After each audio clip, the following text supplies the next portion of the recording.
মানিক চোর, সুনির্মল বসু। আমরা তখন 4th ক্লাসে পড়ি। সেবার পুজোর ছুটির পর আমাদের ক্লাসে একটি নতুন ছেলে এসে ভর্তি হলো। রোগা, ছিপছিপে, একহারা চেহারা, মাথার চুল এবড়ো খেবড়ো, গায়ে একটা আধময়লা লাল নীল ডোরাকাটা র্যাপার, পায়ে নোংরা ক্যানভিসের জুতো। প্রথম দিন তাকে দেখে আমরা হেসেই বাঁচি না। জনার্দন বলল, ছোড়াটা বোধ হয় আনকোড়া গ্রাম থেকে শহরে এসেছে। মৃত্যুঞ্জয় বলল, fresh from tea garden to teapot. Panchulal বলল, আস্পর্ধা কম নয়, এসেছেন 4th ক্লাসে পড়তে, পরীক্ষার সময় বুঝবেন ঠেলাটা। আমি বললাম, হ্যাঁ, এ আর গাঁয়ের পাঠশালা নয়, জিওমেট্রির থিওরেম ঠিকমতো বুঝতে না পারলে গোপেশ্বরবাবুর গাঁটটাকে হাড্ডি চূর হয়ে যাবে। জনার্দন হো হো করে হেসে বলল, আর পণ্ডিত মশাইয়ের রামঠুকুনি খেলে বাছাদান আর এ মুখও হবেন না। ধাতুরূপ, শব্দরূপ, নত্যবিধান, সত্যবিধান, বিভক্তি নির্ণয়, চালাকি নয়। বাংলার মাস্টারমশাই অনঙ্গবাবু প্রথম দিন ক্লাসে এসে সেই নতুন ছোকরাটিকে দেখে তার নাম জিজ্ঞাসা করলেন। মুখ কাঁচুমাচু করে ছোকরা উত্তর দিল, শ্রী কমলাকান্ত কর।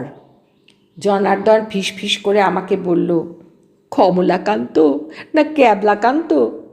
সেই থেকে আমরা তার নাম দিলাম ক্যাবলাকান্ত। ক্যাবলাকান্ত বেরসিক, জংলি, গেঁয়ো ভূত। আমরা শহুরে ডানপিটে জাহাবাদ চালাক ছেলের দল।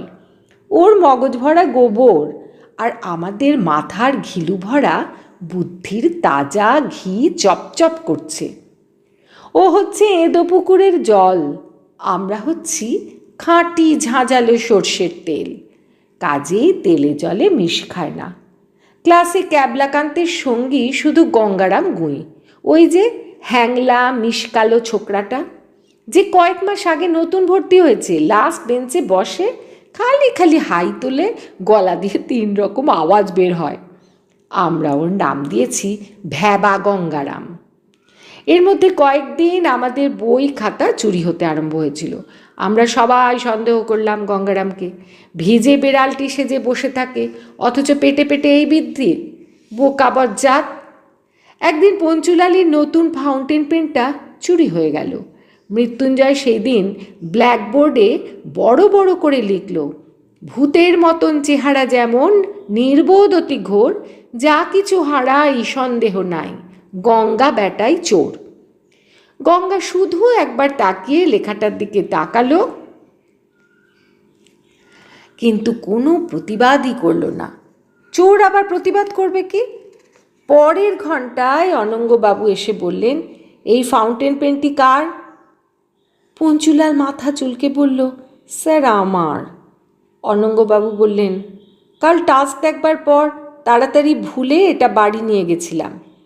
এই কথা শুনে আমরা বাস্তবিকই অপ্রস্তুত হলাম, মিছিমিছি গঙ্গারামকে সন্দেহ করেছি।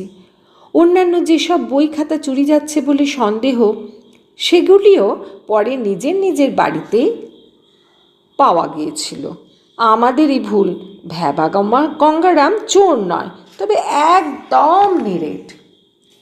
এ কিন্তু ক্যাবলাকান্তের ভর্তি হবার আগের ঘটনা। ক্যাবলাকান্তের সঙ্গে কিন্তু ভ্যাবা গঙ্গারামের ভারী মিল হয়ে গেল। দুজনেই পানা পুকুরের জল, মিশ খাবে না কেন? দুজনের গলাগলি ভাব, কেউ যেন এক মুহূর্ত কারোকে ছাড়তে পারে না। একসঙ্গে ক্লাসে বসে, একসঙ্গে গল্প করে, একসঙ্গে বাড়ি যায়।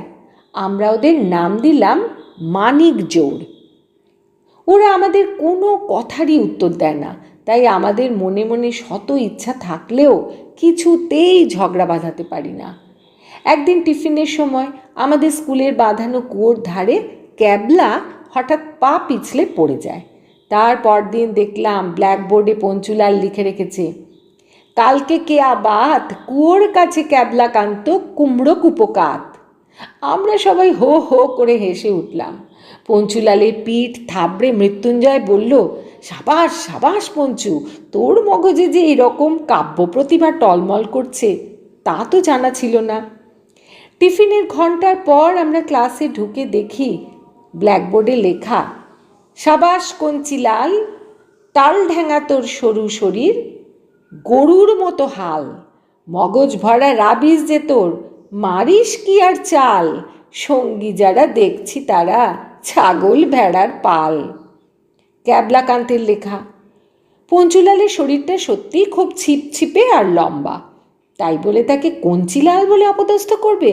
শুধু তাই নয়, আমাদের সকলকে ছাগল ভেড়া বলে এই অপমান কিছুতেই আমরা বরদাস্ত করব না।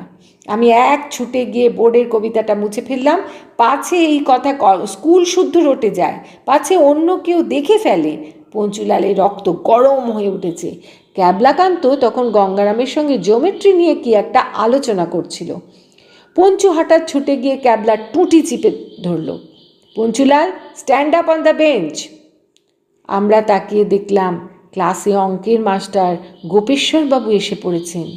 গোপেশ্বরবাবু কড়া মেজাজের লোক, আমাদের কোনো কথাই শুনলেন না। বোর্ডের কবিতাটাও দেখাতে পারলাম না, কারণ আগেই সেটা মুছে ফেলেছি। পঞ্চুলাল রাগে গজগজ করতে করতে বেঞ্চের ওপর দাঁড়িয়ে রইল। স্পষ্ট শুনতে পেলাম পিছনের বেঞ্চ থেকে মিহি সুরে ক্যাবলাকান্ত বলছে, if a straight line stands on another straight line. আমরা বুঝলাম পঞ্চুলালকেই বলে ঠাট্টা করা হচ্ছে। যেদিন বার্ষিক পরীক্ষার ফল বেরোবে সেদিন আমরা তাড়াতাড়ি ক্লাসে গিয়ে হাজির হলাম। পরীক্ষা আমরা ভালোই দিয়েছি, কাজেই ফেল করবার ভয় কারোরই নেই। পঞ্চু বলল, বাপ, থার্ড ক্লাসে উঠলে বাঁচা যাবে, এই জঙ্গলি ভূত দুটোর হাত থেকে রেহাই পাবো। আমি বললাম, বাচ্চাধনতের আর থার্ড ক্লাসে উঠতে হবে না, যা কড়া প্রশ্ন পড়েছিল এবার। মৃত্যুঞ্জয় বলল, ছোড়া দুটো সব সাবজেক্টে ফেল করবে, দেখ না, ভয় আজ ক্লাসেই আসেনি। বলতে বলতে দেখি মানিকজোর ক্লাসে ঢুকছে। মনে হলো দুজনেরই মুখ শুকিয়ে আমসি হয়ে গেছে। প্রমোশন দেবার জন্য হেডমাস্টারমশাই সদল বলে ক্লাসে এসে ঢুকলেন। প্রথমেই গম্ভীর গলায় ইংরেজিতে বললেন, এবারের পরীক্ষায় কমলাকান্ত কর প্রথম আর গঙ্গারাম গুই দ্বিতীয় স্থান অধিকার করেছে। তারা সব বিষয়েই এত বেশি নম্বর পেয়েছে যে সেরকম নম্বর এ পর্যন্ত এই স্কুলে কেউ পায়নি। এই বলে তিনি এক এক করে আমাদের নাম ডাকতে আরম্ভ করলেন।